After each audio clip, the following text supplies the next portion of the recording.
안녕하십니까. 만성 폐쇄성 폐질환 환자에 대한 간호교육을 하게 된 IUK 간호학과 김지한입니다. 목차는 COPD의 정의 및 원인, COPD의 증상, COPD의 진단, COPD의 간호, 참고 문헌 순으로 알아보도록 하겠습니다. COPD의 정의는 기도, 폐시질과 폐혈관 전반에 걸쳐 비정상적인 염증 반응이 일어나면서 이로 인해 만성 염증이 유발하는 질환입니다. 서서히 숨이 차는 증상으로 만성 기관지염과 폐기종이 복합적으로 나타나는 질환입니다. 원인으로는 흡연과 간접흡연, 고령, 작업장 및 주위 환경, 어린 시절의 호흡기 감염을 들 수가 있습니다. 증상으로는 경미한 증상, 힘들게 일을 하거나 빨리 걸을 때 조금 숨이 차는 것을 느끼는 정도고, 일반적인 증상으로는 힘들게 일을 하거나 빨리 걸을 때 종종 숨이 차는 것을 느낍니다. 기침을 좀 더 많이 하게 되고 가래도 나오게 됩니다. 간단한 집안일을 할 때 힘이 들 수가 있습니다. 중증의 증상은 기침을 훨씬 더 많이 하게 되고 가래도 많이 나오게 됩니다. 어느 때나 숨이 차게 되고 감기나 폐렴에서 회복하는데 몇 주가 걸릴 수가 있습니다. 직장에서 일을 하거나 집안일을 하기가 어려우며 계단을 오르거나 걷는 것이 어렵습니다. 그리고 몸이 쉽게 피곤해짐을 느끼게 되며 보통의 사람들이 폐기능이 50% 이상 떨어져야 증상이 나타나게 되며 가래와 기침, 호흡곤란이 3대 증상으로 보통 만성 기침과 가래는 환자들이 무시하게 됩니다. 감기라고 생각하거나 기관지가 좋지 않다고 생각해 엉뚱한 치료를 하기도 하고 그러다가 급성적으로 악화돼 호흡곤란이 오면 그때 와서 병원을 찾게 되는 경우가 많습니다.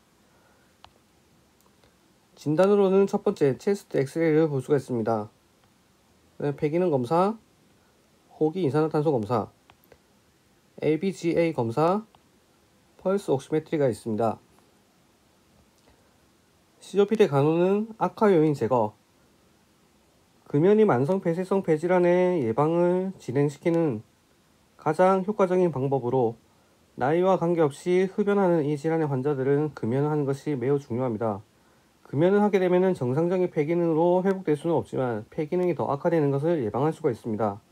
감염과 예방치료로는 매년 독감 예방접종 및 감염 시 항생제 치료를 할 수가 있겠습니다. 약물요법은 기관지 확장제와 항생제, 이뇨제와 디지탈리스를 사용할 수 있으며 호흡요법으로는 분무용법, 스페이스 속으로 기관지 확장제를 넣어 분무로 투여하는 방법이 있습니다. 산소요법은 저산소 혈증 증상 완화를 위해 산소를 투여하고 동맥혈 가스 분석으로 그 효과를 평가합니다. 급성 악화 시 PaO2를 60ml Hg 이상으로 유지하고 나잘프롱을 분당 2에서 5리터를 제공하게 됩니다.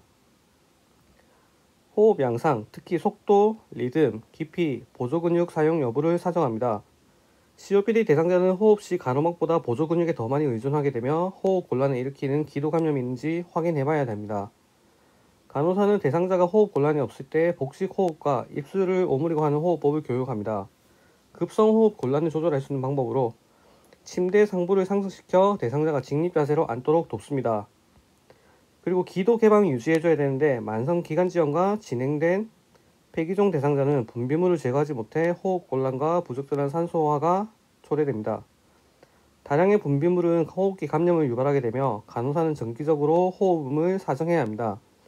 효과적인 기침과 수분 공급, 배해체의법과 적절한 약물 사용 등에도 기도 청결에 도움이 됩니다. 효과가 없다면 기관 절개술을 시행할 수도 있습니다. 환자는 불안을 해소해줘야 되는데 급성 호흡 곤란과 분비물에 의해 지치갈 것 같은 불안감을 느끼게 됩니다. 불안이나 공황을 느낄 때 입술을 오므린 호흡과 복식 호흡을 하도록 합니다. 간호사는 전문인과 상담하여 호흡 곤란과 공포감을 조정하는 기술을 대상자가 익히도록 도와줍니다. 영양 섭취는 구역, 조기포만, 식욕 상실, 흡인으로 인한 영양 결핍이 자주 있습니다. 또한 호흡에 힘이 들면 칼로리와 단백질 필요량이 증가하게 되는데 섭취량은 감소하는 반면 필요량이 증가하여 단백질과 칼로리 영양 불량 상태가 됩니다. 호흡 곤란은 음식 섭취를 방해하는 흔한 문제로 식사와 관련된 호흡 곤란이 기관지 경련이나 분비물 때문이라면 식사 30분 전에 기관지 확장제를 사용합니다. 식사는 한 번에 많이 하지 않고 식사는 소량씩 4회에서 6회를 제공합니다. 식이로는 쉽기 쉽고 가스를 형성하지 않는 고칼로리, 고단백 식이를 먹도록 권장합니다. 활동 지속성 유지와 호흡기 감염 예방, 대상자 교육. 대상자 교육은 대상자와 가족에게 투약 방법, 감염의 징후와 증상, 호흡기의 자극과 회피, 식이요법, 활동 등에 대해서 설명합니다.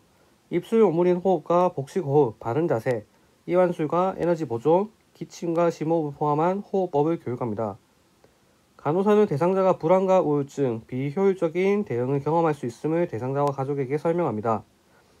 수술요법은 말기 COPD 대상자에게 적용되는 외과적인 치료로 폐용적 감소 수술이 있겠습니다. 수술의 목표는 과팽장된 폐조직을 제거하여 가스 교환을 개선하는 것입니다. 참고 논언입니다. 만병인 근원의 흡연 하시겠습니까?